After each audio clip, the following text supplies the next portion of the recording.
जोड़े जोड़े फलावा सरोज देव घटिया पे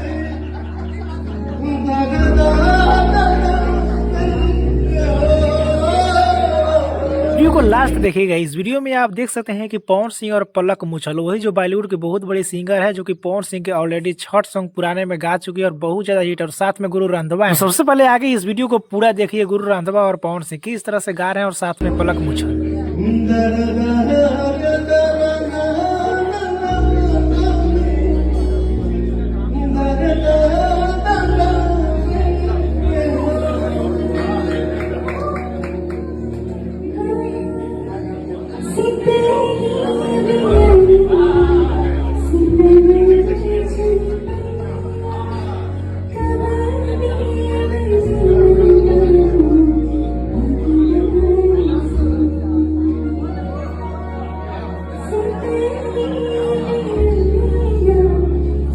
तो आपने देख लिया कि गुरु रंधावा के साथ में पवन सिंह और पलक मुछल ने 6 सॉन्ग को गाया और बहुत बेहतरीन से गाया। ऑलरेडी आपको पता होगा कि पलक मुछल और पवन सिंह का पहले जो गाया हुआ 6 है बहुत ज्यादा चलता है। साथ ही साथ इस वीडियो में आपने देखा कि बहुत इन दोनों ने मस्ती मजाक किया है। पूरा वीडियो हमने नहीं दिखाया है, बहुत बड़ा वीडियो है, और साथ में देख सकते हैं कि गले भी अच्छे तरीके से दोनों ने। ये बात तो तय है कि पवन सिंह और गुरु रंधावा का बहुत कुछ नया होने वाला है। जी हाँ, बहुत बड़े लेवल का सॉन्ग आने वाला है। इससे पहले भी मैंने अपडेट बतला दिया है। इससे पहले तो गुरु रंधावा के साथ में पवन सिंह को बहुत बार देखा गया और बहुत पहले भी मैंने बतलाया है कि पवन सिंह और गुरु रंधावा में अच्छा खासा दोस्ती चलता है, दोनों में बहुत अच्छा खासा। आखिरकार वो दिन आ ही गया जो पवन सिंह और गुरु रंधावा के साथ में हम भी देखना चाहते थे, और जितने भी इनके चाहने वाले फैंस सभी को चाह रहे हैं कि गुरु रंधावा के साथ में पवन सिंह एक बार जोड़ी। आपको क्या करना है नीचे कमेंट में बताना ना भूलिए। वीडियो को एक लाइक करें, लोगों तक ज्यादा से ज्यादा शेयर करें, चैनल को सब्सक्राइब करके अभी तुरंत जुड़ जाइए।